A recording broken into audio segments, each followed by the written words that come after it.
సాక్షి దినపత్రికలో ఉద్దేశపూర్వకంగా రాసిన తప్పుడు కథనంపై ఏపీ మంత్రి లోకేష్ న్యాయపరంగా పోరాడుతున్నారు.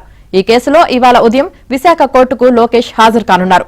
పరువు నష్టం కేసులో మంత్రి లోకేష్ క్రాస్ ఎగ్జామినేషన్ జరగనుంది. కోర్టుకు హాజరయ్యేందుకు నిన్న రాత్రే లోకేష్ విశాఖ చేరుకున్నారు. విశాఖ ఎయిర్పోర్టులో లోకేష్ కు టీడీపీ నేతలు స్వాగతం పలికారు.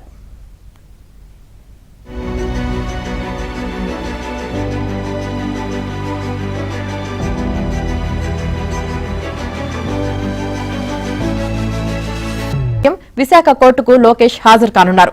పరువు నష్టం కేసులో మంత్రి లోకేష్ క్రాస్ ఎగ్జామినేషన్ జరగనుంది. కోర్టుకు హాజరయ్యేందుకు నిన్న రాత్రే లోకేష్ విశాఖ చేరుకున్నారు. విశాఖ ఎయిర్పోర్టులో లోకేష్ కు టీడీపీ నేతలు స్వాగతం పలికారు.